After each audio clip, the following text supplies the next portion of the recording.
আমার রাসূলুল্লাহর শানে আলোচনা হবে। আম্মা আমেনা বর্ণনা করেন, ওগো মায়েরা, ওগো মদিনার মায়েরা, শুনে রেখে দাও, জেনে রেখে দাও, আমি আম্মা আমেনা আমার বেটা মুহাম্মদ যখন আমার রেহেমে ছিল, আমার গর্ভে ছিল, আমি আম্মা আমেনা আমি মদিনা মক্কা শরীফ থেকে শাম সিরিয়াতে কারা ব্যবসার জন্য যায়, শাম সিরিয়াতে কারা বাণিজ্যের জন্য যায়, আমি আমেনা চক্ষু কানা বন্ধ করলে আমি তাদের নাম ধরে ধরে বলে দিতে পারতাম। একবার জোরে বলুন সুবহানাল্লাহ। শুধু তাই নয়, আম্মা আমেনা বলে আমার ছেলে মুহাম্মদ সাল্লাল্লাহু আলাইহি ওয়াসাল্লাম যখন আমার গর্ভে ছিল, আমার রেহেমে ছিল, আমার মায়েরা, আমার বোনেরা, আমার খালামারা যখন প্রেগনেন্ট হয়, গর্ভবতী হয়, তাই মায়েদের পেট থেকে এমন করে শরীর থেকে পেটটা বেড়ে যায়, শরীর থেকে পেটটা বিকৃতি ঘটে।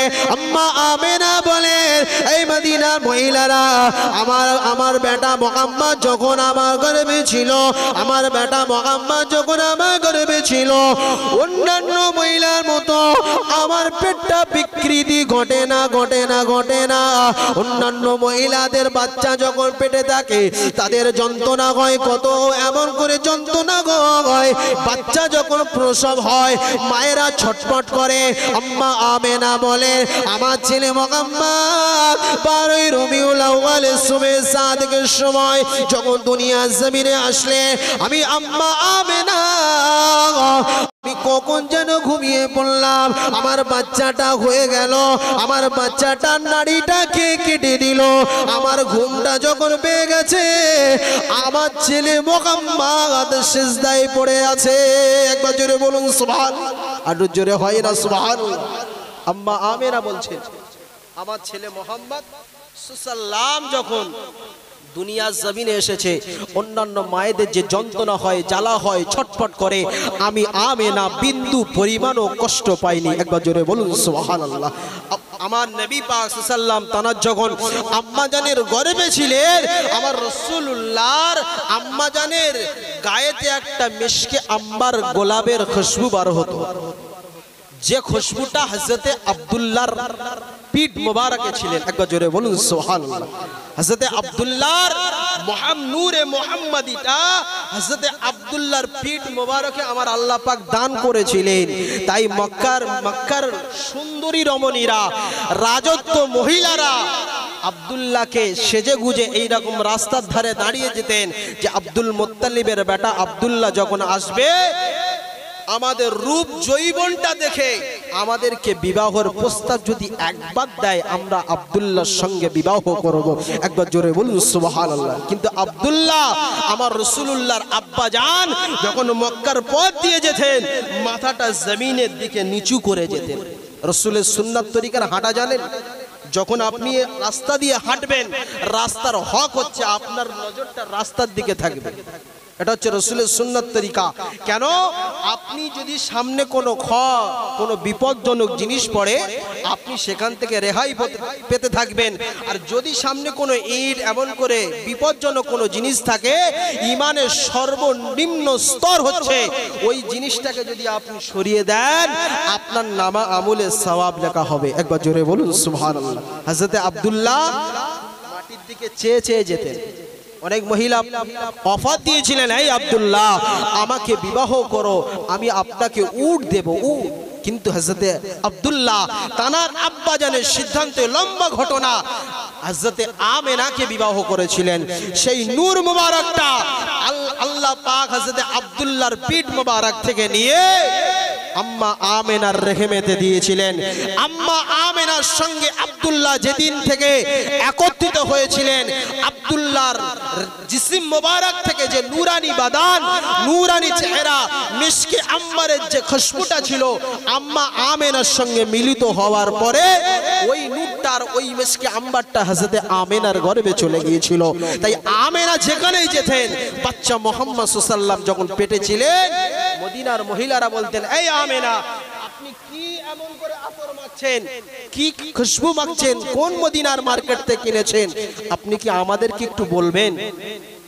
আম্মা আমেনা কোনো জবাব দিতেন না, বলতেন এটা হলো আমার বাচ্চার বরকতে। একবার জোরে বলুন সুবহানাল্লাহ। মদিনার আমার রাসূলুল্লাহর আসার আগেও মদিনার মানুষেরা, মদিনার মহিলারা ও জানতেন আব্দুল্লাহর পিঠ মোবারকে নূরে মুহাম্মাদি আছে, তাই জন্য তারা বিবাহের প্রস্তাব দিয়েছিলেন। লম্বা আলোচনা, আমার রাসূলুল্লাহ ধরার বুকে আসলেন। ও আমার ভাইজানেরা, এ নবীর উম্মত উম্মতানেরা, আল্লাহ নবী সাল্লাল্লাহু যখন দুনিয়ার জমিনে আসলেন, এমন করে মক্কাবাসীদের কানে কানে খবর হতে লাগলো আব্দুল্লাহর বেটা হয়েছে, আব্দুল মুত্তালিবের পোতা হয়েছে, আবু তালিবের ভাইপো হয়েছে। মক্কা জমিনে একটা খুশির রোল চালু হতে লাগলো। ও বাবাজি, আমার ভাইজানেরা, আপনি আমাকে বলবেন, একটা ছেলে 18 বছরের নওজোয়ান যুবক বিবাহ করেছে, তার স্ত্রীর সঙ্গে এমন করে রাত্রি যাপন করেছে, তার স্ত্রী গর্ভে আল্লাহ পাক সন্তান দান করেছে। সন্তানটা 6 মাস যখন বয়স, ওই নওজোয়ান যুবকটা ইন্তেকাল হয়ে গেছে। আপনার গ্রামে একটা নওজোয়ান যুবক বিবাহ করেছে, তার বিবির পেটে বাচ্চা, সেই ছেলেটা নওজোয়ান যুবকটা মারা গেছে।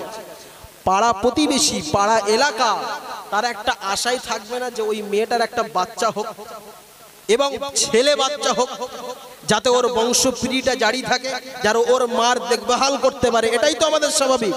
মক্কার বুকে যখন আব্দুল্লাহ, আল্লাহর নবী যখন আম্মা আমেনা রেখে ছিলেন, আব্দুল্লাহ ব্যবসায় গিয়ে আমার রাসূলুল্লাহর আব্বাজান ইন্তেকাল হয়ে গিয়েছিলেন।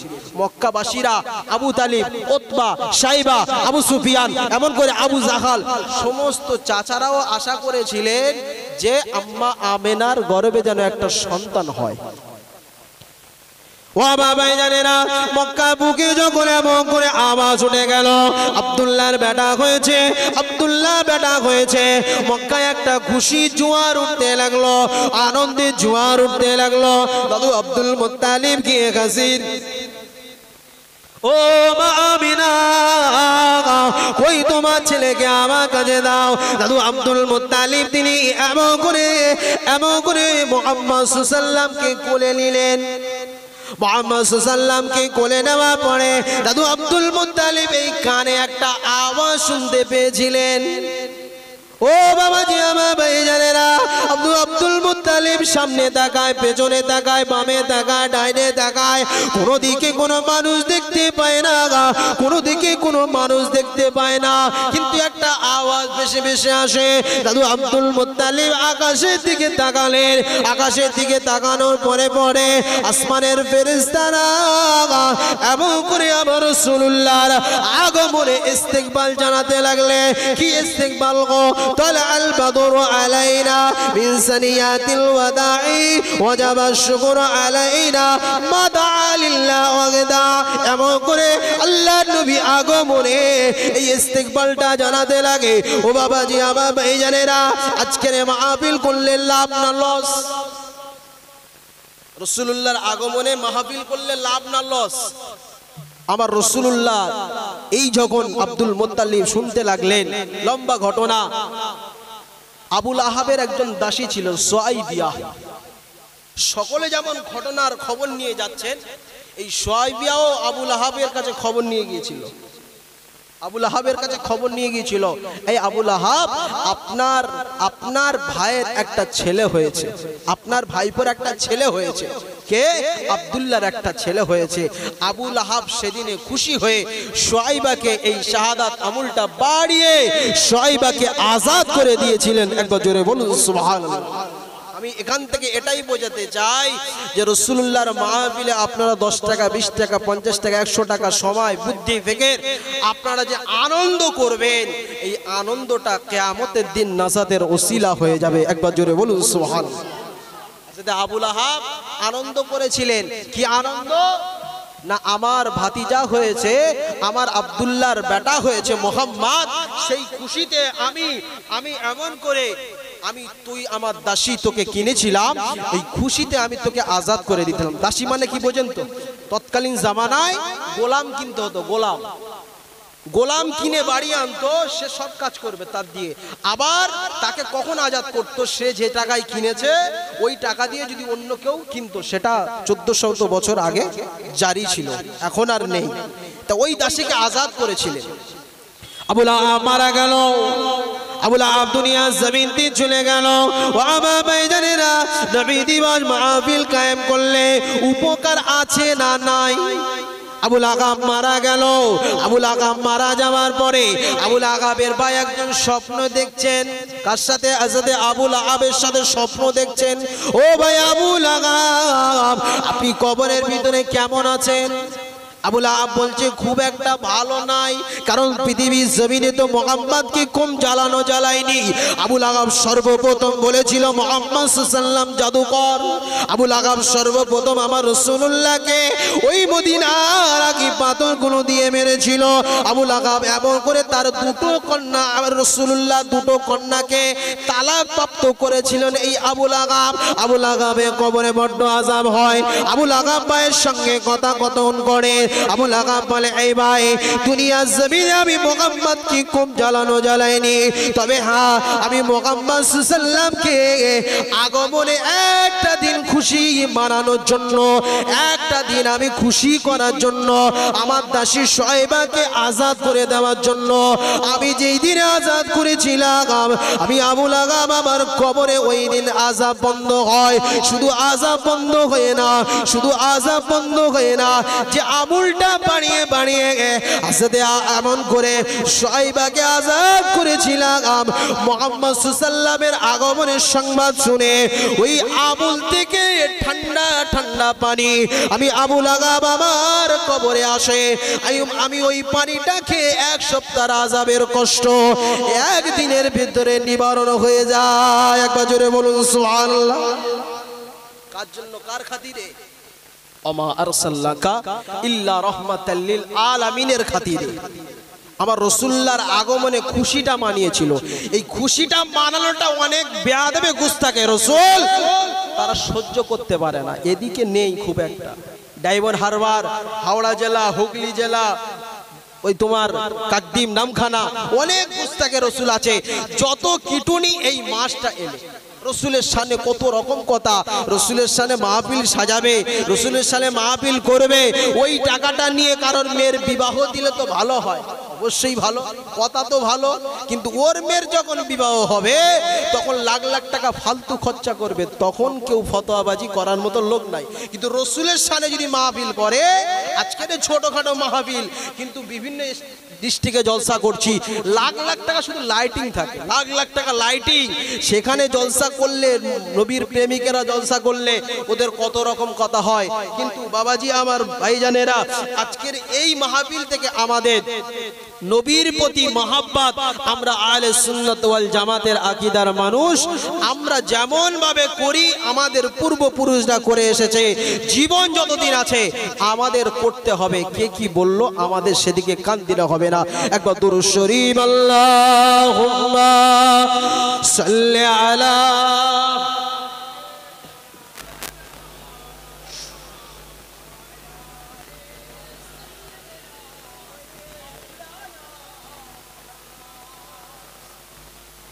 होर गेले मान देखे रास्ता सरकार का, रास्ता सरकार का,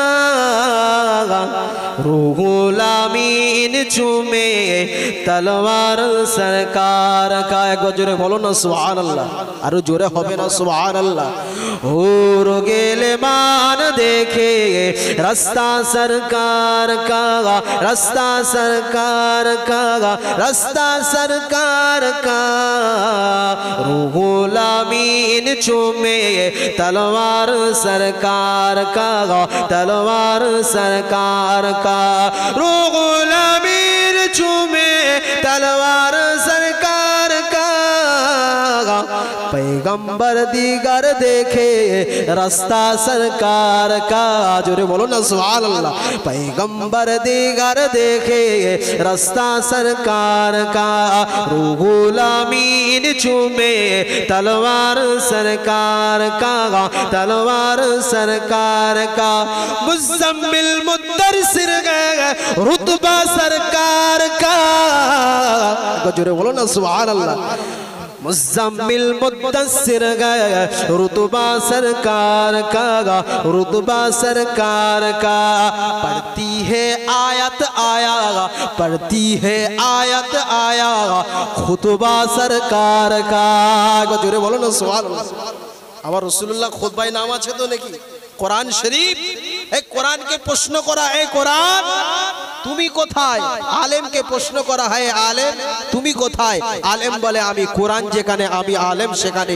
মুহাদ্দিসকে প্রশ্ন করা হয়, এই মুহাদ্দিস তুমি কোথায়? কোরআন যেখানে আমি মুহাদ্দিস সেখানে।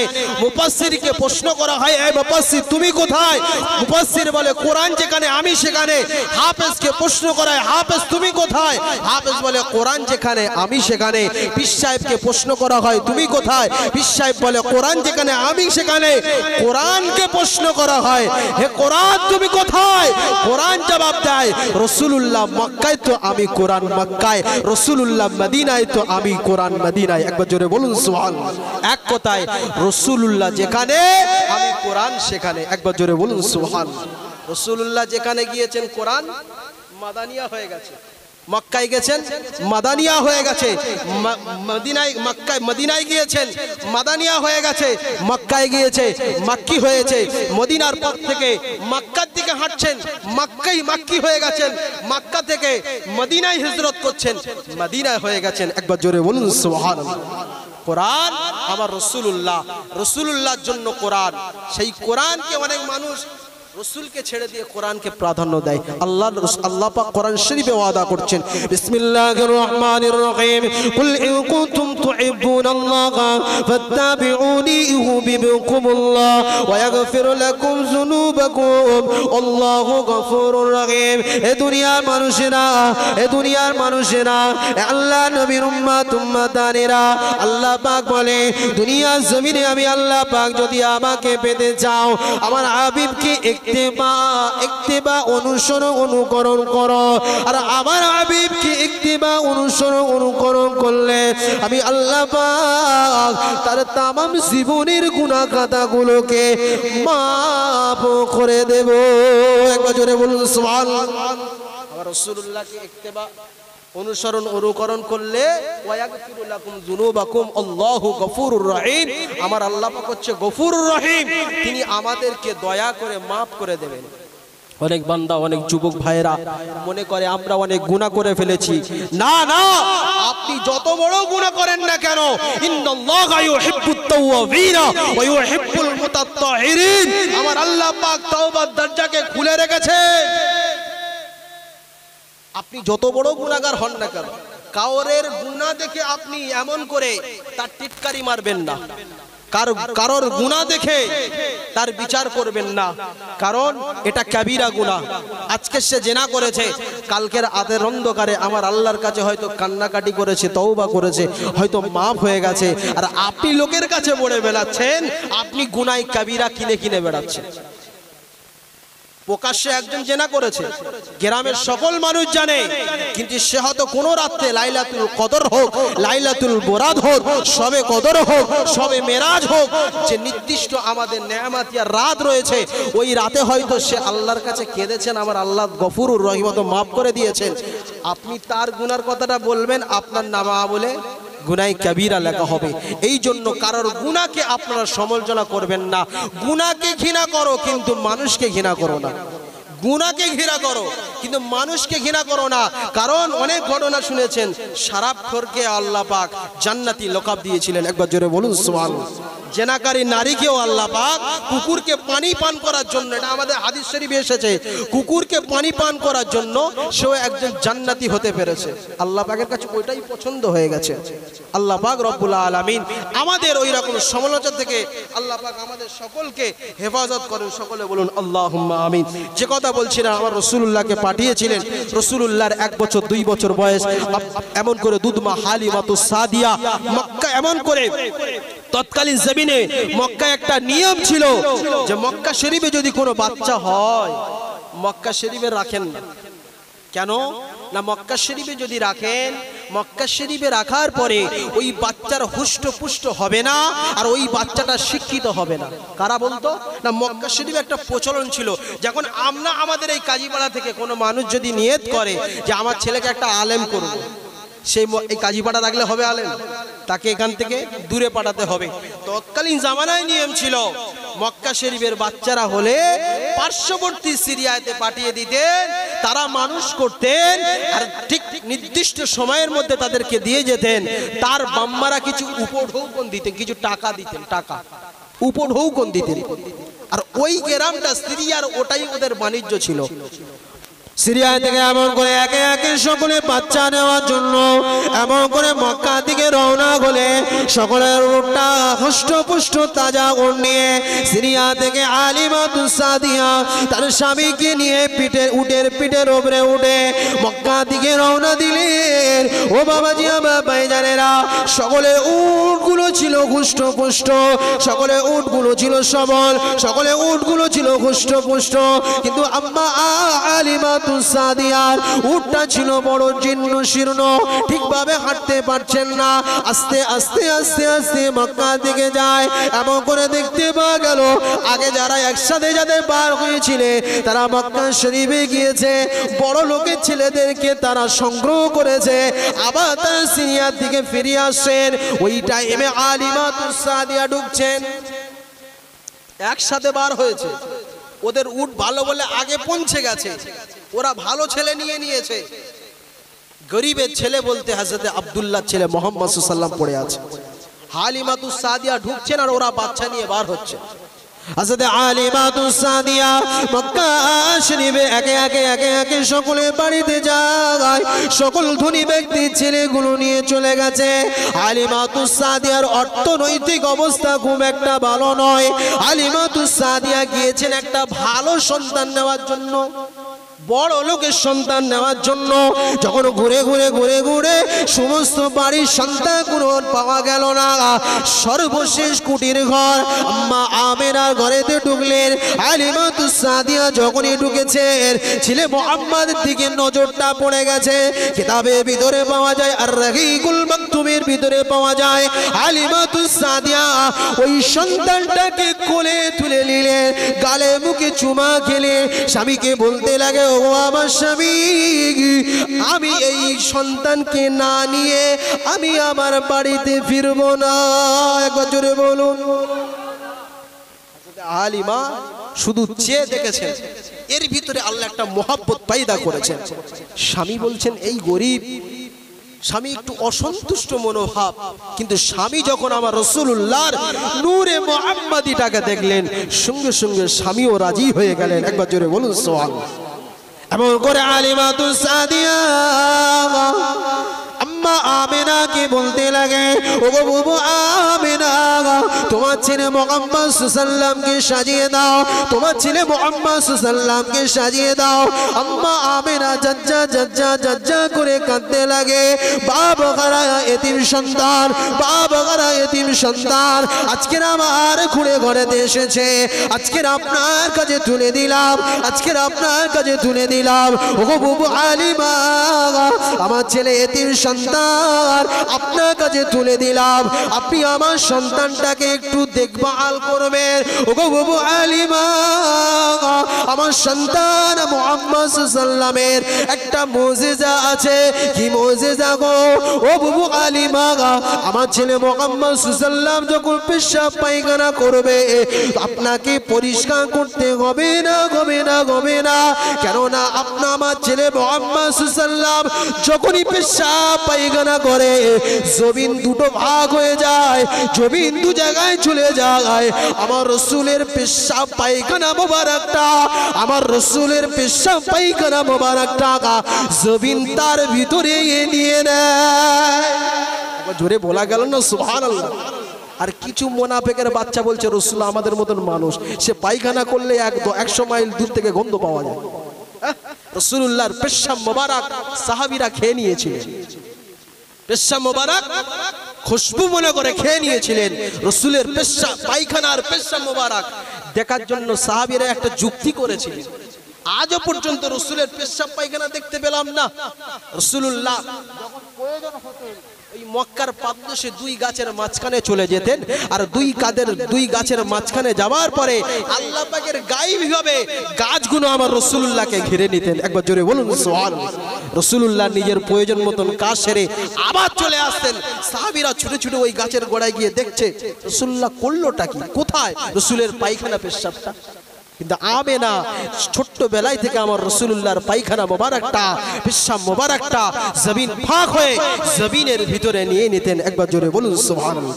এমন করে দেখতে পাওয়া যায় আম্মা আমেনা কাঁদতে লাগে, কেঁদে কেঁদে কেঁদে কেঁদে বেটা মুহাম্মদকে জামা কাপড় পরিয়ে দিলেন, হালিমাতুস সাদিয়ার কাছে তুলে দিলেন। হালিমাতুস সাদিয়া বাড়ির দিকে রওনা হবে, হালিমাতুস সাদিয়া বাড়ির দিকে যাবে, এমন করে স্বামী উটের সামনে উঠেছে, রাসূলুল্লাহ মাঝখানে, পেছনে হালিমাতুস সাদিয়া। উট বলে উঠবো না, উঠবো না, উঠবো না, উট মাথা দেয় নাড়া দেয়, উঠবো না। হালিমাতুস সাদিয়া বুঝতে পারলেন এটা কোনো সাধারণ ছেলে নয়, যার পেশাব পায়খানা জমিন খেয়ে নেয়, তার জন্য আমি তাকে পেছনে নিয়েছি বলে হয়তো উঠছে না। স্বামীকে বললেন ও গো আমার স্বামী, বেয়াদবি নেবেন না গো, আপনি একটু পেছনে আসেন, আমি হালিমা এই শিশু মুহাম্মদকে নিয়ে উটের সামনে যাব। শিশু মুহাম্মদকে উটের সামনে নিয়ে বসলেন, এমন করে হালিমাতুস সাদিয়ার স্বামী পেছনে বসলেন। উট আপন ইচ্ছায় উঠে তেজস্বী উটের মতো ছুটতে লাগলেন। মক্কার আর যারা বাচ্চা নিতে এসেছিল, যেই টাইমে হালিমা ঢুকেছে, যারা বাইরে হয়েছিলেন তারা তো আগে ইয়াসরিবে পৌঁছে যাওয়ার কথা, হালিমা ঢুকেছেন তারা বার হয়েছে। তো উটটা এত তেজি হয়েছেন, হালিমাতুস সাদিয়ার উট ছুটতে লাগলেন। মক্কা শরীফে যখন এমন করে ইয়াসরিবের দিকে উট ছুটতে লাগলো, ইয়াসরিবের দিকে যখন উটটা ছুটে ছুটে যেতে লাগলো, মক্কার আরো সাথীরা বলতে লাগলে হালিমা আপনি কি নতুন উট নিয়েছেন নাকি, আপনি কি উটটাকে চেঞ্জ করে দিলেন নাকি, আপনি কি উটটাকে নতুন উট নিয়েছেন নাকি।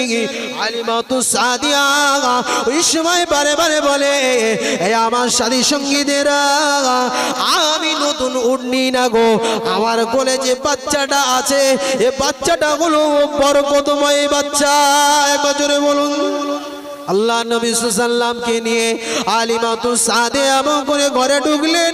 হালিমাতুস সাদিয়ার খেজুর বাগানের খেজুর গাছে কোনো খেজুর ছিল না গো, খেজুর বাগানে কোনো খেজুর ছিল না। ছাগলের দুধের পাটগুলো শুকিয়ে গিয়েছিল, ছাগল বকরিগুলো দুধ দেওয়া বন্ধ করে দিয়েছিল। ওমা আরসালনাকা ইল্লা রাহমাতাল লিল আলামিন, দয়ার নবীকে যখন নিয়ে হালিমাতুস সাদিয়া বাড়িতে ঢুকলেন, সঙ্গে সঙ্গে সমস্ত বকরির দুধগুলো মাঠে দুধগুলো ভরে গেল। খাজুর গাছে নয়া খাজুর পাতা জন্মাতে লাগলো, খাজুর গাছে খাজুর হতে লাগলো। হালিমাতুস সাদিয়া অবাক হতে লাগলেন, না না না না, এ কোনো সাধারণ বাচ্চা হতে পারে না। হালিমাতুস সাদিয়া একদিন এমন করে নিজের দুধের স্তনটাকে নিয়ে শিশু মুহাম্মদ সাল্লামের গালে ধরলেন, এই বেটা মুহাম্মদ তোমার খাদ্য হচ্ছে এমন করে দুধ। শিশু মুহাম্মদ সাল্লাম একটা স্তন খেলেন, একটা স্তন খেয়ে হালিমাতুস সাদিয়া এমন করে আরেকটা স্তন নেওয়ার জন্য ঘুরিয়েছেন। মুহাম্মদ বলে না না, মুখটা নাড়া দেয়, এটা আমার হক না। একবার জোরে বলুন। শিশু মুহাম্মদ মায়ের কোল থেকে ইনসাফ শেখাচ্ছেন, হকের আওয়াজ তুলেছেন, ইনসাফ শেখাচ্ছেন। আজকের ভাই ভাইয়ের জমি মেরে নিচ্ছেন, আর শিশু মুহাম্মদ সাল্লাল্লাহু নিজের একটা দুধ খেয়েছেন, আর একটা দুধ আব্দুল্লাহর ভাগ তাই খাননি। হযরত হালিমা বুঝতে পেরে গেলেন, এমন করে আব্দুল্লাহর জন্য ওটা রেখে দিয়েছেন। ও বাবাজি আমার ভাইজানেরা, হযরত আব্দুল্লাহ বকরিগুলো নিয়ে ওই পাদরের পাদদেশে এমন করে বকরিগুলো চড়াতে যায়। হযরত দুদু ভাই আব্দুল্লাহ এমন করে হালিমাতুস সাদিয়ার একটা ছেলে ছিল, তার নাম ছিল আব্দুল্লাহ। আব্দুল্লাহ বকরিগুলো নিয়ে পাদদেশে চড়াতে যায়। মুহাম্মদ সাল্লাল্লাহু আলাইহি ওয়াসাল্লাম বাইনা ধরেছে, এই আব্দুল্লাহ আমি তোমার সঙ্গে যাব। ছোট ছোট বাচ্চারা বায়না ধরে, আব্বার সঙ্গে বাজারে যাব। মুহাম্মদ সাল্লাল্লাহু বায়না ধরেছে, আব্দুল্লাহ রে আমি তোর সঙ্গে যাব। হালিমাতুস সাদিয়া বলে, ওরে মুহাম্মদ যাস না, যাস না। কেননা পাহাড়ে এমন করে পাহাড়ের পদদশে হিংস্র জন্তু আছে, কত দুষ্ট লোক আছে, তোর ক্ষতি হয়ে যেতে পারে।